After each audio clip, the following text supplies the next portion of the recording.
I am Amber, 29 years old, and I never thought my art expertise would save me from family exile. Returning home for Thanksgiving after 5 years away felt like walking into a beautiful trap. My sister Natalie always was the golden child, while I remained the disappointment. What I did not know was that this dinner would change everything when I placed that folder on the table. Where are you watching from today? I would love to know in the comments below. Please like and subscribe if family drama resonates with you. Have you ever felt betrayed by those who should love you most? Let me tell you my story. Growing up in our upper-middle-class home in suburban Boston shaped who we all became. Our family had a reputation to maintain in the community, something my parents, Eleanor and Richard, never let us forget. From the beginning, the contrast between my sister Natalie and me was stark and unmistakable. Being 3 years older, Natalie set a standard I could never seem to reach. Our childhood home was a spacious colonial with perfectly manicured lawns and an interior straight from design magazines.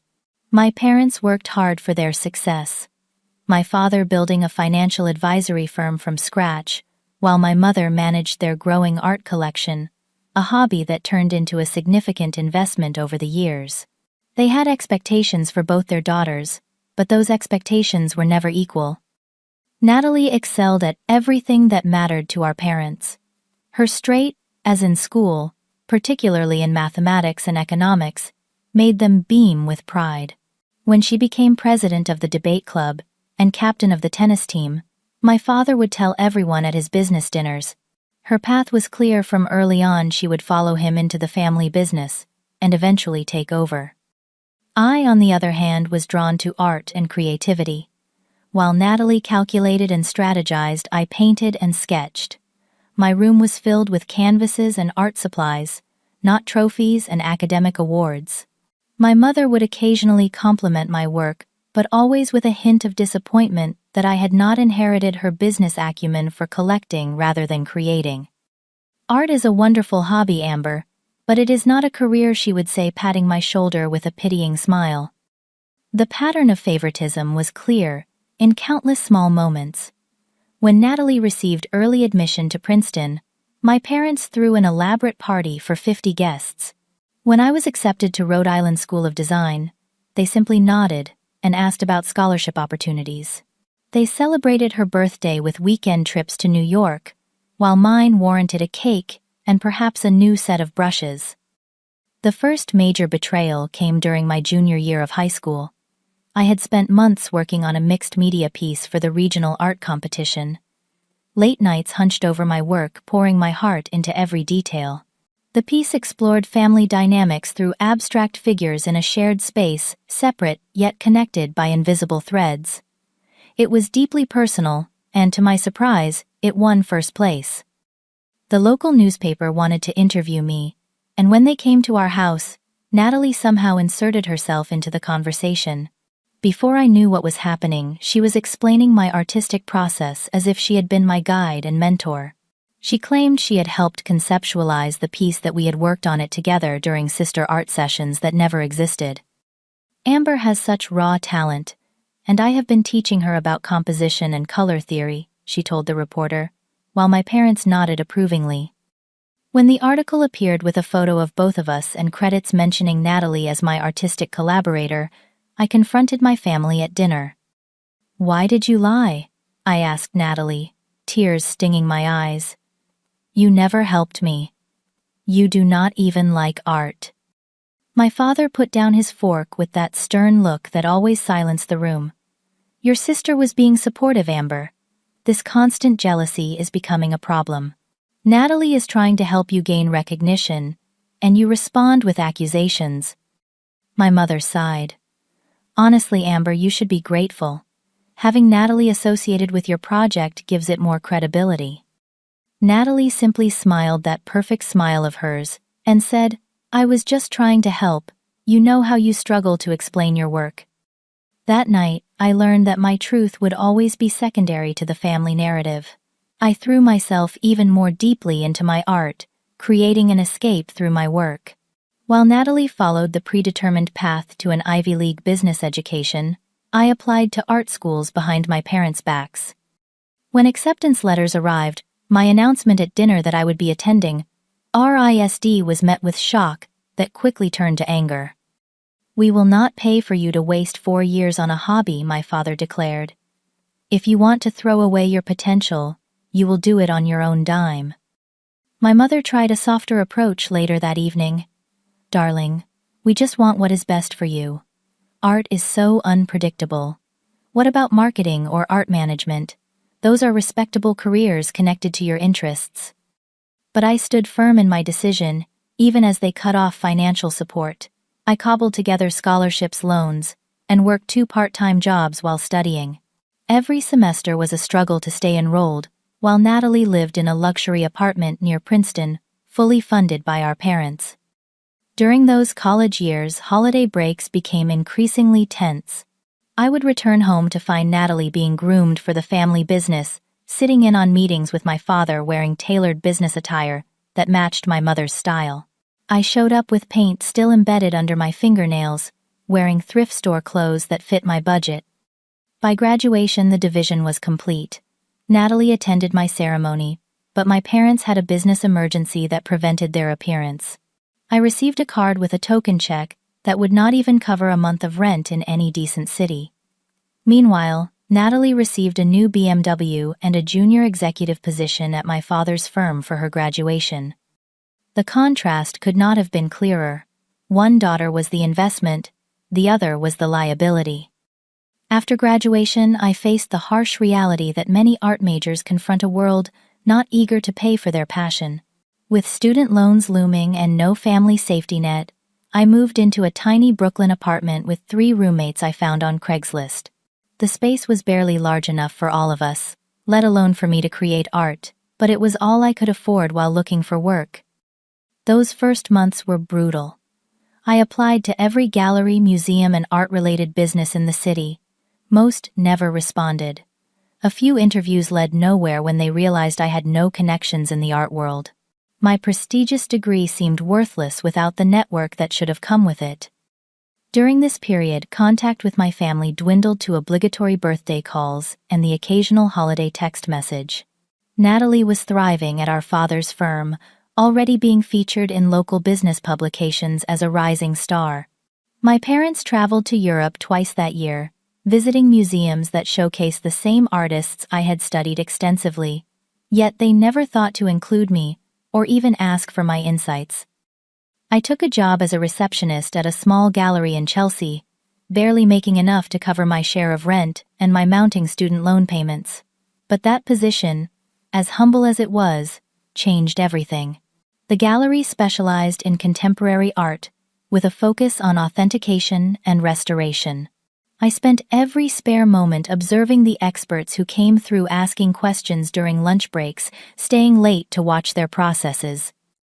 About 6 months into my employment, a woman named Diana Reynolds visited the gallery regarding a potential Jean-Michel Basquiat piece that had surfaced in a private collection. Diana was in her 50s with a reputation as one of the foremost experts in authentication. Something about the piece did not sit right with her, though she could not immediately identify why. During her 3rd visit, I was alone in the gallery closing up, when she was still examining the work under special lighting. I watched her from my desk, fascinated by her methodical approach. When she sighed in frustration, I gathered my courage. "The spacing of the crown motif is wrong," I said quietly. "And the brushwork on the lower text lacks the spontaneity of his authentic works." Diana turned to me with surprise. "What did you say?" I swallowed hard, but continued pointing out several other inconsistencies I had noticed during her previous visits. Things I had observed after spending nights researching Basquiat's techniques and cataloging his known works. Instead of dismissing me, Diana invited me to coffee the next morning. That coffee turned into a 4-hour conversation about art authentication, forgery detection, and my background. By the end, she had offered me an apprenticeship with her firm, saying she had never met someone with such a natural eye for the subtle tells of forgery. Over the next 5 years, I built a new life under Diana's mentorship. I learned the science and art of authentication, how to analyze pigments, canvas, aging brush techniques, and the numerous ways forgers betray themselves in their work. My natural talent combined with rigorous training made me valuable in a field where expertise was rare and highly compensated. By 28, I had my own apartment in the city, a growing reputation and financial independence. I had found true friends who valued me for my mind and talents, not for how I fit into some preconceived family image. For the first time, I felt secure in who I was and what I could offer the world. My contact with family remained minimal. Christmas cards, the occasional text on birthdays. My parents had seemingly accepted that I was on my own path, though they never expressed any interest in understanding it.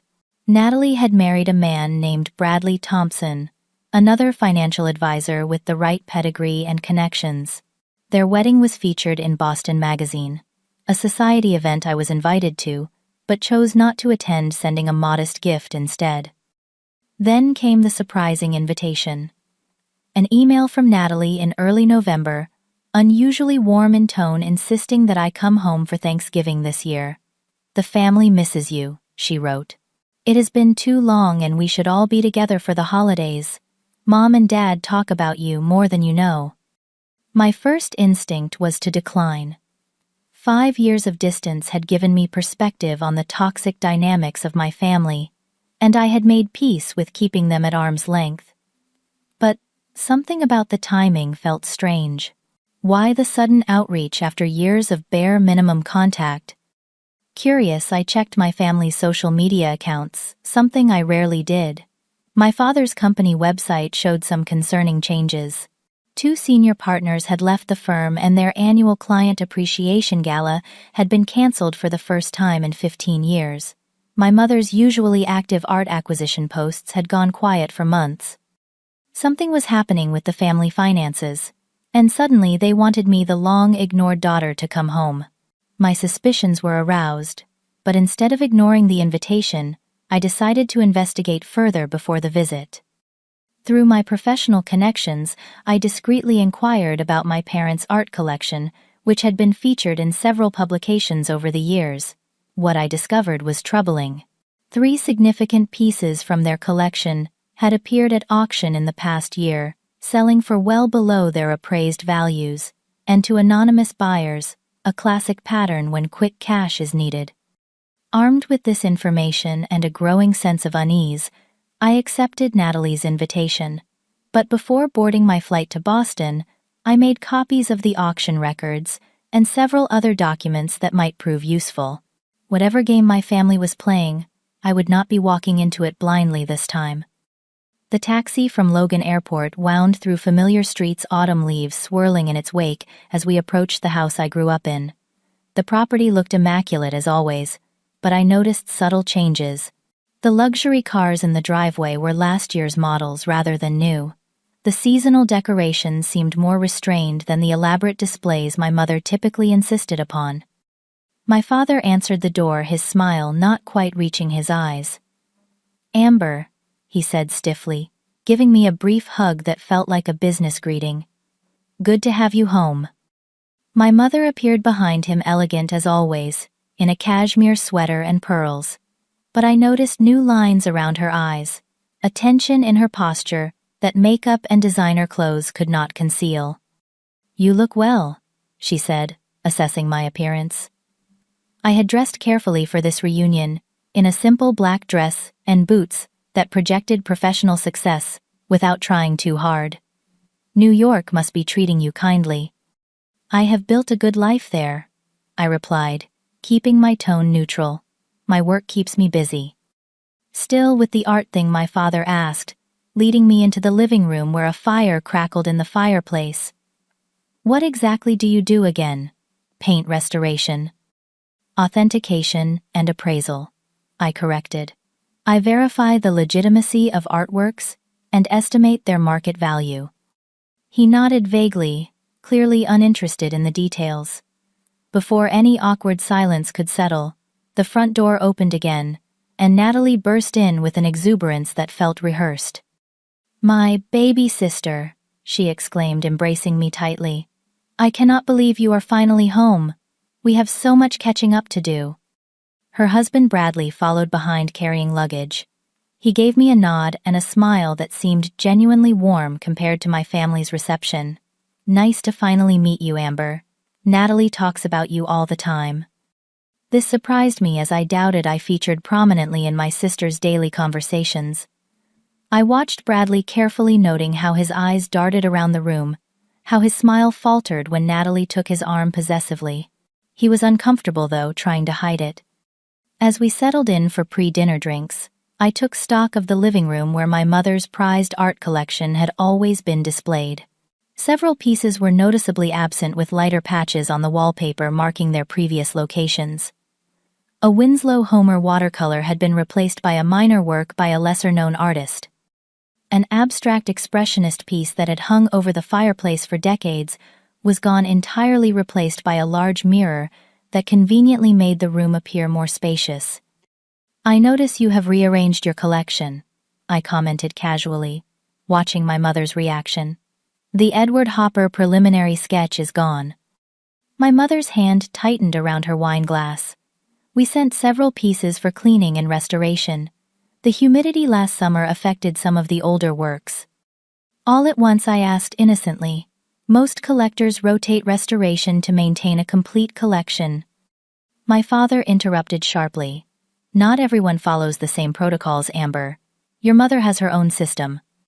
Natalie quickly changed the subject, launching into stories about her work at the firm and Bradley's recent promotion.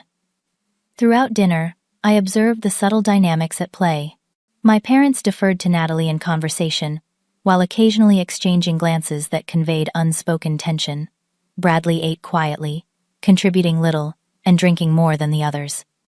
After dinner, I excused myself to unpack in my old bedroom, which had long ago been converted into a generic guest room, all traces of my adolescence erased. As I arranged my belongings, I heard raised voices from my father's study downstairs. Moving quietly to the hallway, I caught fragments of an argument between Natalie and my parents. She does not suspect anything, Natalie insisted. Just stick to the plan. This is not what we agreed to, my mother responded, her voice strained. The Monet was never supposed to be included. We do not have a choice anymore, Natalie hissed, unless you want to lose everything. Their voices lowered, and I retreated to my room, mind racing. What exactly was the plan they referred to, and what did it have to do with my presence here? Later that evening, I slipped downstairs for water and encountered Nathan Cooper, our former groundskeeper's son, who had apparently been hired as my father's assistant. We had been friendly as teenagers before life took us in different directions. His presence was unexpected, but welcome, a familiar face not directly tied to family tensions. Amber Carter, he said with a genuine smile. The prodigal artist returns. Nathan, I replied warmly. I had no idea you were working for my father now. We chatted briefly about his job and my life in New York. As he prepared to leave for the night, he hesitated at the door. Listen, Amber, he said quietly, glancing around to ensure we were alone. Be careful with Natalie. She is not the same person you grew up with. There are things happening here that... He trailed off as footsteps approached. Things like what I pressed. Just watch yourself, he whispered. And maybe we can talk tomorrow. I have some information you should know. After Nathan left, I decided to do some reconnaissance of my own. The house was quiet, my family having retired to their respective rooms. I made my way to the small gallery space where my mother kept her most valuable pieces, using the flashlight on my phone to avoid turning on lights that might attract attention. What I found confirmed my suspicions. 3 of the remaining major works showed subtle but unmistakable signs of being forgeries. Not poor ones either, but sophisticated replicas that would fool most observers. The Monet water lilies my mother had mentioned in her argument was still present, but was definitely not the original I remembered from childhood. The brushwork was slightly too deliberate, lacking the master's spontaneous quality. The pigment aging was artificially accelerated rather than natural. Someone had been systematically replacing original artworks with high-quality forgeries and presumably selling the originals. Given the combined value of the missing or replaced pieces, we were talking about millions of dollars. And based on the conversation I had overheard, Natalie was at the center of this scheme. I returned to my room and carefully documented my observations, adding them to the file I had brought with me. Tomorrow was Thanksgiving, and I suspected it would bring revelations none of my family was prepared for. Thanksgiving Day dawned bright and cold sunlight, streaming through frost-covered windows. The house was already buzzing with activity when I came downstairs.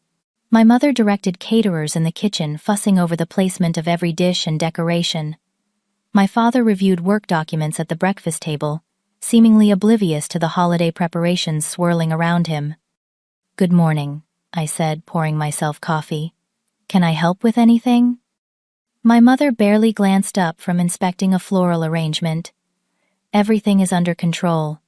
Natalie is handling the seating arrangements, and the food is being managed professionally." Of course, Natalie was handling the seating. She had always been meticulous about controlling social dynamics, placing people where they could either shine or be diminished according to her designs. Throughout the morning, I observed the household preparations while casually examining more of the artwork throughout the house. My suspicions were further confirmed with each piece I studied. At least 8 major works had been replaced with forgeries of varying quality. Some were exceptional reproductions that most people would never question.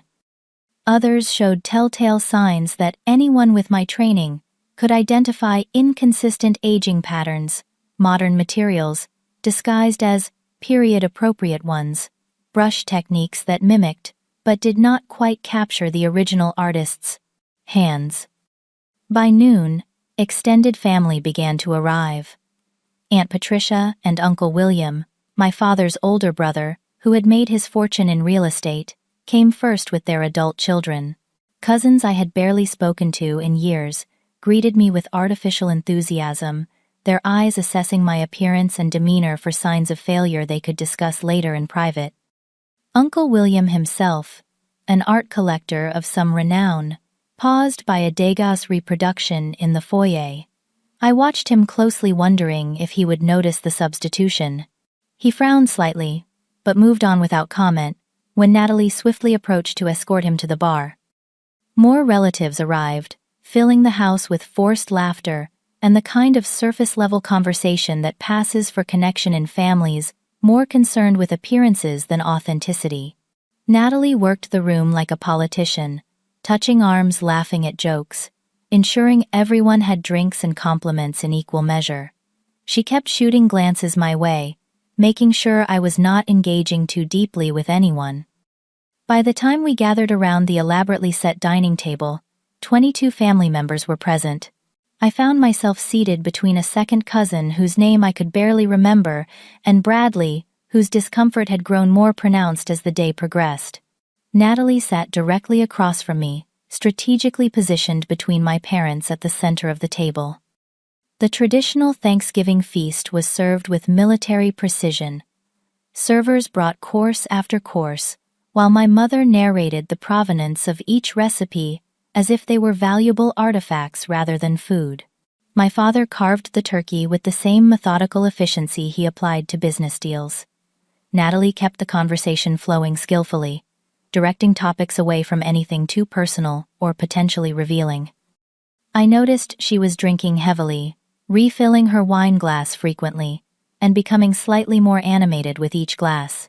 Her perfect mask began to show hairline cracks, a slight edge entering her voice when Bradley attempted to contribute to the conversation. "So Amber," Aunt Patricia said during the main course, "Natalie tells us you work in an art gallery in New York. How quaint. Is it one of those modern places with the bizarre installations?" "Actually," I replied calmly, "I am an art authenticator and appraiser. I work with museums, auction houses, and private collectors to verify the legitimacy and value of significant artworks." Uncle William looked up with sudden interest. "Authentication. That is specialized work. Which firm are you with?" Before I could answer, Natalie interrupted. "Enough about Amber's little job. Did everyone hear about the charity gala I am chairing next month? We have already secured pledges from the governor and 2 senators. But Uncle William was not so easily diverted.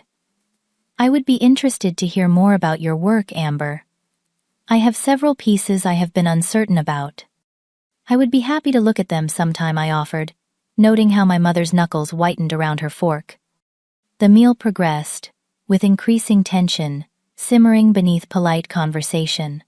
As dessert was served, Natalie's movements became slightly erratic, her smile fixed and glassy. She stood suddenly tapping her glass for attention. The room fell silent. I want to thank everyone for coming to our family. Thanksgiving. She began, her words slightly slurred. Family is everything, is not it? The people who stand by you, who support your dreams, who contribute to the greater good of the whole. Murmurs of agreement rippled around the table. My father watched Natalie with growing concern while my mother maintained her perfect smile despite the warning in her eyes. Which is why Natalie continued, her voice hardening. We sometimes have to make difficult decisions about who really belongs. Her gaze fixed directly on me. We have tolerated Amber's rebellion for years. Her rejection of family values. Her refusal to contribute meaningfully to the Carter legacy. The room grew uncomfortably quiet. Several relatives shifted in their seats, while others leaned forward with the gleam of anticipation that accompanies public conflict. Natalie, my father said, warningly, perhaps this is not the time. No, Dad, we agreed. She insisted, the flush of alcohol evident on her cheeks. We all agreed it was time. She straightened her shoulders and delivered the blow she had clearly been planning since my arrival. We voted, Amber. The family voted, and you are not part of it anymore. You are not family anymore. Gasps and murmurs erupted around the table. Some relatives looked shocked, others nodded in agreement. My parents sat frozen, neither contradicting nor supporting Natalie's declaration.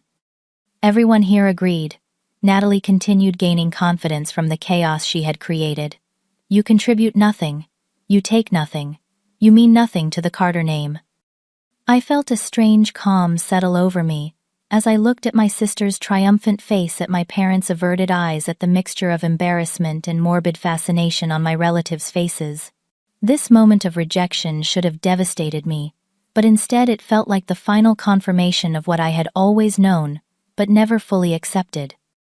I laughed softly, the sound cutting through the tension like a blade. Then you won't need this, I said quietly, reaching into my bag and placing a manila folder on the table. Family should have no secrets after all. Natalie stared at the folder with confusion that quickly turned to alarm. What is that supposed to be? Open it, I suggested. Since I am not family, I have no obligation to protect family interests, do I? With trembling hands, Natalie snatched the folder and flipped it open. Her face drained of color as she registered the contents: photographs of original artworks at auction, documentation of forgeries currently hanging in the house, financial records showing massive undisclosed transactions. This is nothing, she stammered, trying to close the folder. Just some work documentation. May I? Uncle William asked, reaching for the folder with the authority of the family patriarch. Natalie was too shocked to resist as he took it from her hands. As he reviewed the contents, his expression darkened. These are records of art forgeries, he announced to the stunned table, and sales of what appear to be original works from Richard and Eleanor's collection. He looked up at my parents. Did you authorize this? My mother's perfect composure finally cracked. William, this is a misunderstanding. But it was too late. Natalie, realizing her exposure, let out a scream of horror that silenced the room. You witch, she shrieked at me. You came here to destroy us. No, I replied calmly. I came because you invited me. The question is why, after all these years of exclusion, was my presence suddenly so important? Perhaps because you needed a scapegoat for the financial catastrophe you have created. The carefully orchestrated Thanksgiving dinner dissolved into chaos. Some relatives immediately made excuses to leave, gathering coats and muttering about family privacy. Others stayed riveted by the unfolding drama and eager to gather details they could dissect later. In the midst of the confusion, I remained seated watching, as years of family pretense and perfectionism crumbled under the weight of exposed truth. The reckoning had finally arrived. As the initial shock subsided, those who remained gathered in the living room, the abandoned Thanksgiving feast forgotten. Uncle William had taken charge, his authority as the eldest Carter sibling unopposed, even by my father, who sat with his head in his hands, looking suddenly aged. "Amber," Uncle William said gravely, "explain what you have discovered. All of it." I stood by the fireplace, aware of all eyes on me. For the past 2 years, original artworks from this house have been systematically replaced with forgeries and sold through various auction houses, primarily in Europe and Asia, where provenance questions might attract less attention. I pointed to the folder, now spread open on the coffee table. The records show at least 14 major works have been sold, generating approximately $7.6 million. The forgeries replacing them are of varying quality, some quite sophisticated, others showing clear flaws to trained observers. "This is absurd," my mother interjected weakly. "We would know if our collection had been tampered with." "Would you?" I asked. "When was the last time you had the collection professionally appraised or authenticated? Most collectors do this every 3 to 5 years. She had no answer, confirming my suspicion that their knowledge of art was superficial despite their extensive collecting. "The money," my father said hoarsely. "Where did it go?" All eyes turned to Natalie, who stood by the bar, pouring herself another drink with shaking hands. Bradley had moved away from her, standing closer to the door, as if preparing for a quick exit. "You do not understand the pressure," she said, her voice cracking. "The firm was in trouble. We lost 2 major clients last year.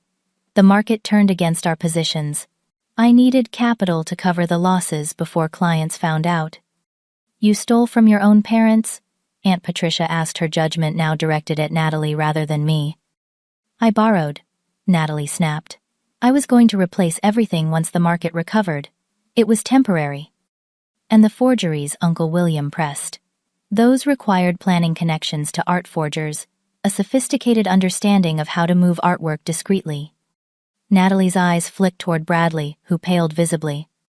"Do not look at me," he protested. "I told you this was wrong from the start." "You helped," she accused. "You connected me with Thomas for the reproductions." Bradley ran his hand through his hair in distress. "Because you threatened to implicate me in the firm's irregularities. If I did not, I never wanted any part of this." Uncle William turned to me. "How did you figure this out? You have not been home in years." I became suspicious when Natalie suddenly invited me for Thanksgiving after years of minimal contact, I explained. It seemed out of character. Then I noticed several pieces from the collection had appeared at auction recently. When I arrived, I confirmed my suspicions by examining the remaining artworks. "She is making this up," Natalie attempted weakly. "She has always been jealous of me, of my place in the family." "The evidence is quite clear," Uncle William replied, lifting a photograph from the folder. "This Monet sold at Sotheby's 8 months ago for $1.4 million. Yet, a very similar Monet still hangs in your mother's sitting room." He looked at me. "Is the one currently displayed authentic?" "No," I said. "It is a high-quality reproduction, but several technical aspects are wrong. The canvas is too new, artificially aged. The pigment composition includes elements not available when Monet was working. The brushwork is close, but lacks the spontaneity of the original." My father finally looked directly at Natalie. "How bad is it at the firm? The real situation?" Natalie's composure finally broke completely. "We are on the edge of collapse," she admitted, tears streaming down her face. "I made some high-risk investments trying to recoup earlier losses. They went bad. Then I used client funds to cover margins calls. It spiraled from there." The room fell silent as the magnitude of the situation became clear. This was not just about stolen art, but potential financial crimes that could result in serious legal consequences. Nathan, who had been quietly observing from the doorway, stepped forward. "I have additional documentation," he said, surprising everyone. I have been tracking discrepancies in the firm's accounts for the past year. Client funds have been misappropriated signatures, forged on transfer authorizations. You were spying on me, Natalie gasped. I was doing my job, Nathan replied firmly. When I noticed irregularities, I documented them, rather than immediately reporting them. I hoped there was an explanation that would not destroy the company, and everyone who works there. My father stood up, his businessman instincts finally overriding his paternal blindness. We need to call the lawyers, now.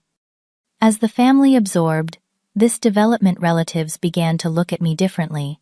The black sheep daughter, long dismissed as impractical and unsuccessful, had uncovered a massive fraud that might have continued indefinitely without my specialized knowledge. The irony was not lost on anyone that my impractical art education had provided exactly the expertise needed in this crisis. Uncle William approached me while my parents huddled with Nathan reviewing his documents. Your work, he said quietly.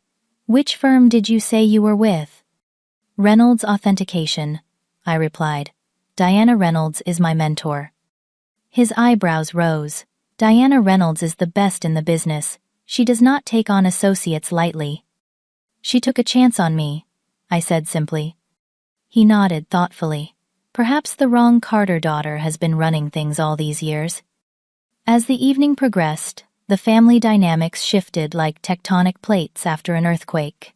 Relatives who had always deferred to Natalie now approached me with questions and comments, suddenly discovering my existence after years of treating me as an afterthought. My parents looked shell-shocked, alternating between damage control discussions and staring blankly at the evidence of their daughter's betrayal. Natalie, seeing her carefully constructed world collapsing, made a desperate attempt to leave the house, grabbing her coat and car keys. Bradley blocked her path at the door. Move, she hissed. We need to leave now.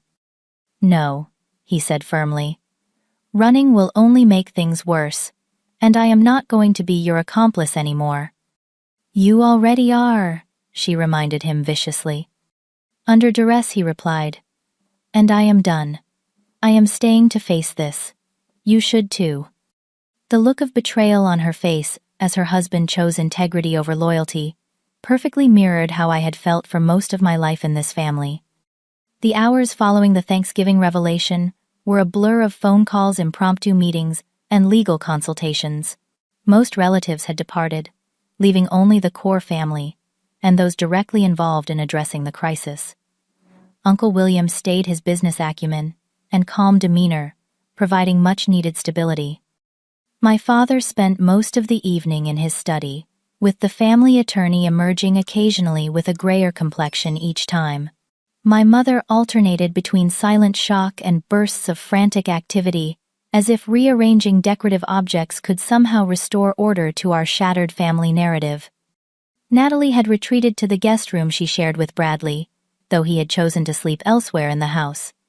Her occasional appearance was marked by red eyes and an expression vacillating between defiance and despair. Around midnight, when the house had finally quieted, I stepped onto the back porch for fresh air. The night was clear and cold stars, brilliant above the bare trees.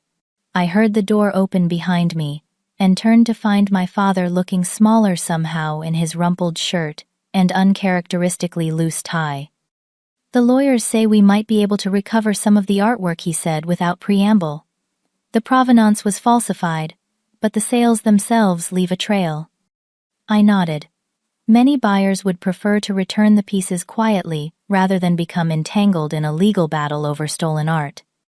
He was silent for a long moment. Why did you not come to us directly with your suspicions? Why the public exposure? The question struck me as so oblivious that I almost laughed. Would you have believed me over Natalie?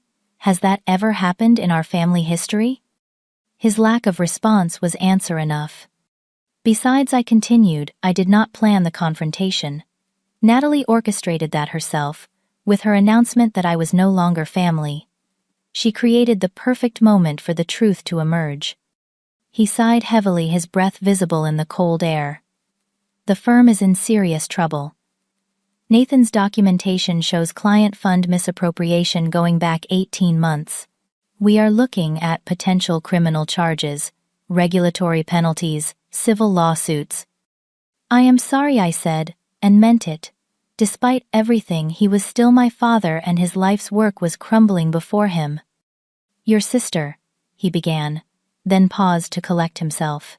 Natalie will likely face criminal charges.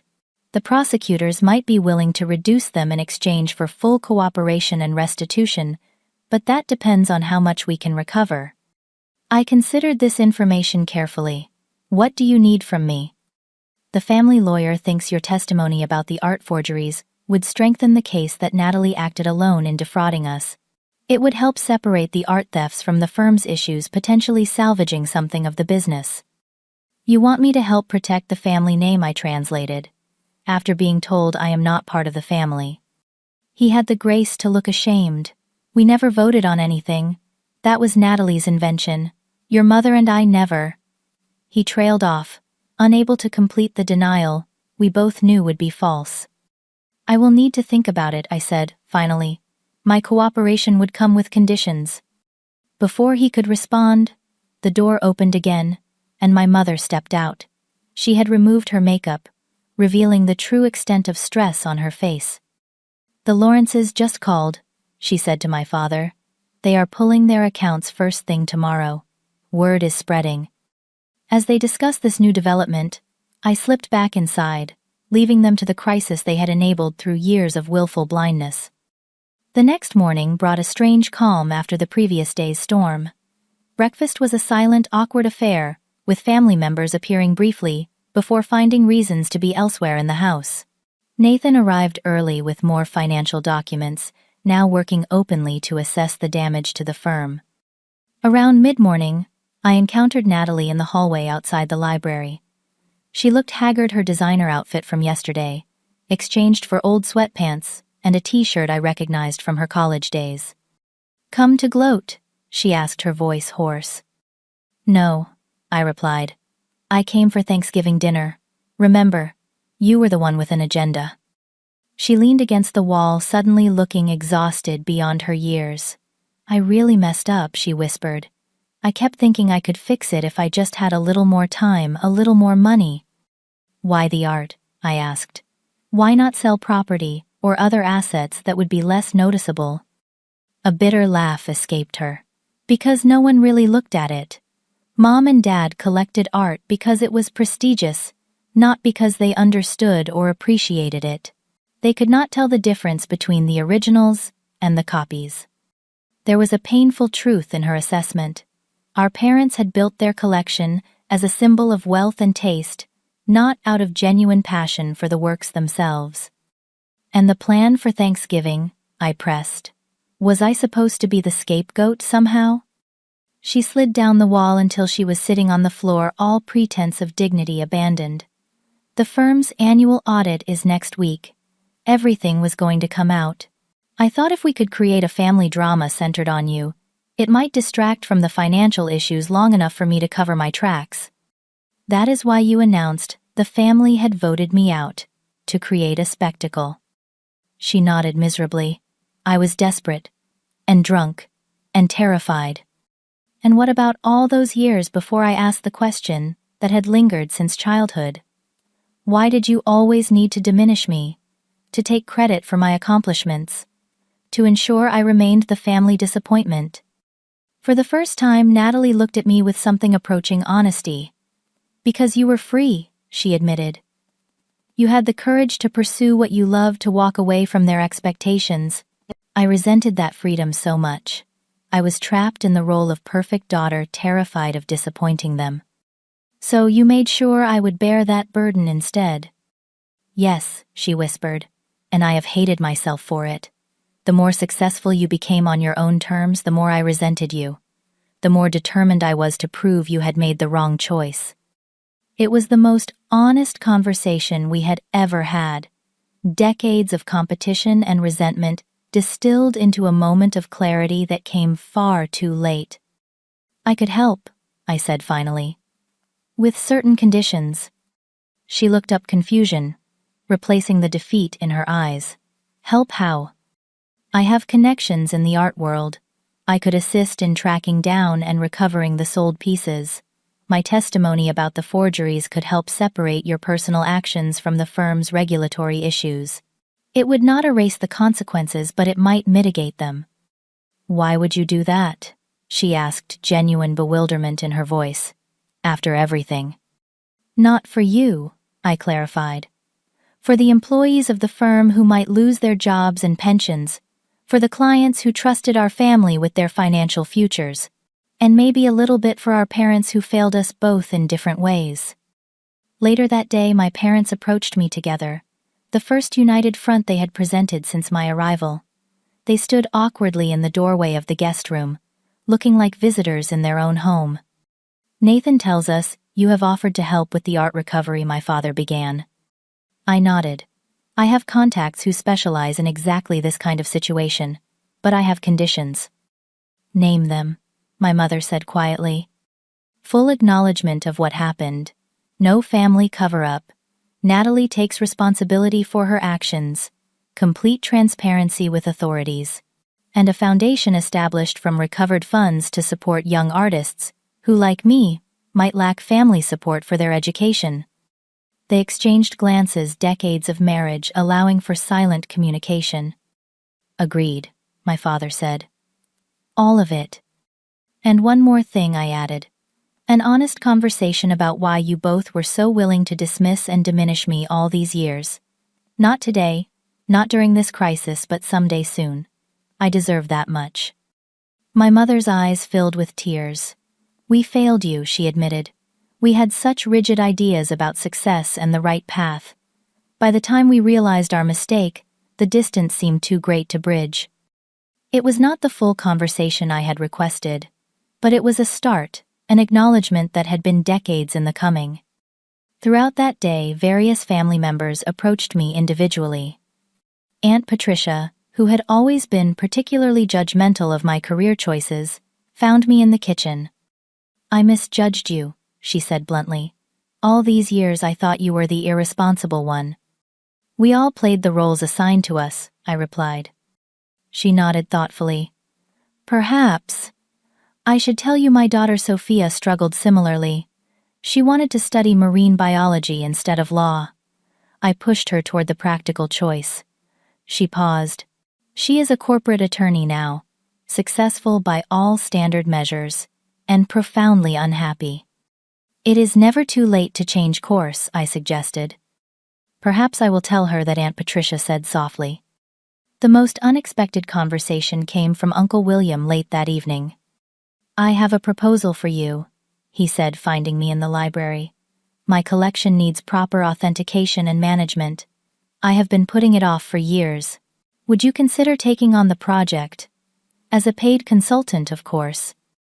The offer surprised me. I would need to coordinate with my existing clients, but yes, I could arrange that. Good, he said decisively.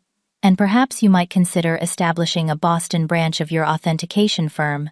There is clearly a need for such expertise in this family. It was more than a business proposition. It was an invitation back into the family orbit, but on my terms, valuing my actual skills, rather than trying to force me into a predetermined mold. I will think about it, I promised. The days following Thanksgiving unfolded in a blur of legal meetings, financial damage assessment, and family reconfiguration. I extended my stay in Boston working with art recovery specialists to trace the sold pieces. Diana joined me from New York, lending her expertise and reputation to the efforts. The consequences were significant, but not as catastrophic as initially feared. 3 major artworks were recovered directly from buyers who preferred to avoid the publicity of possessing stolen art. Several others were located but would require legal proceedings to reclaim. The forgeries were removed from the house, each one documented as evidence. Natalie entered therapy, and a program for addiction issues that had apparently been developing for years beneath her perfect exterior. Her legal situation remained precarious, but her full cooperation and obvious remorse improved the prospects for a plea arrangement rather than a lengthy trial. The family firm survived, though significantly diminished. My father brought in outside management to oversee restructuring, accepting that the Carter financial dynasty would never be what it once was. Some clients remained loyal, valuing the decades of service before the recent troubles. My parents worked to rebuild their relationship with me, making awkward but sincere efforts to understand my world. My mother visited my apartment in New York, genuinely curious about my work for the first time. My father asked questions about art authentication techniques, finding unexpected parallels to financial forensics. The irony, he admitted during one conversation, is that the qualities that make you excellent at your job, attention to detail, analytical thinking, integrity, those were the same qualities I valued in business. I just could not see how they applied outside my narrow definition of success. By spring, 6 months after the Thanksgiving revelation, the family gathered again, this time for a smaller, more genuine celebration. The occasion was the establishment of the Carter Foundation for Arts Education, funded by recovered assets and dedicated to supporting young artists from diverse backgrounds.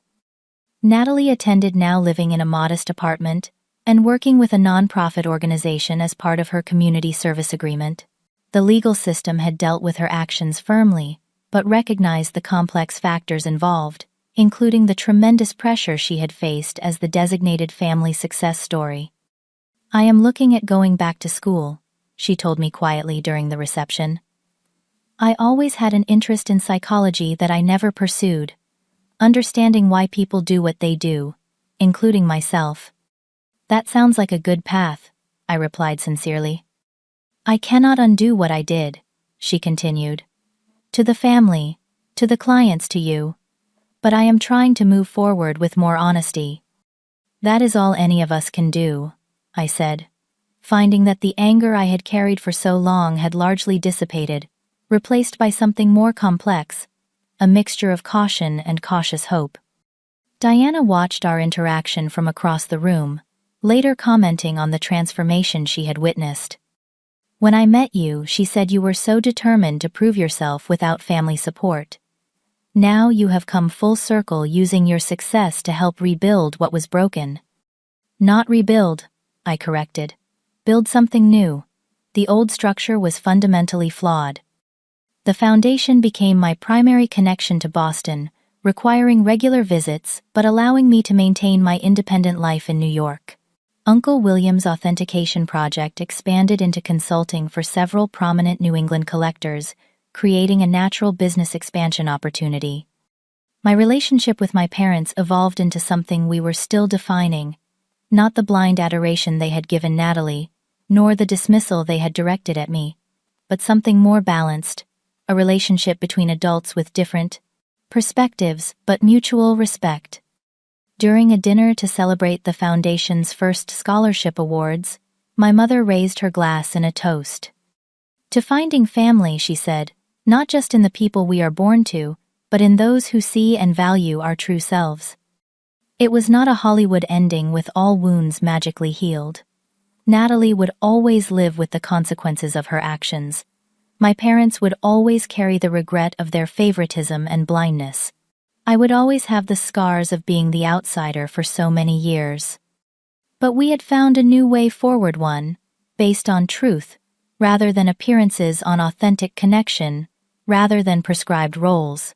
The painful revelation at that Thanksgiving table had broken the family mythology that had constrained us all, allowing something more genuine to emerge from the fragments. As I built my life with one foot in New York and one in Boston, I discovered that family-like art requires authentication, a careful examination, to distinguish the genuine from the false. Real connection cannot be forced into predetermined forms but must be allowed to develop according to its true nature. The greatest forgery had not been the paintings on the walls, but the family narrative we had all participated in, maintaining, each of us playing assigned roles that concealed rather than revealed our authentic selves. What do you think about family dynamics and the roles we get assigned within our families? Have you ever been pigeonholed as the responsible one, the rebel, the peacemaker, or some other family role? I would love to read your thoughts in the Prashnar.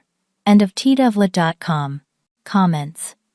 If this story resonated with you, please consider liking, subscribing, and sharing it with someone who might need to hear that it is never too late to redefine family relationships on more authentic terms.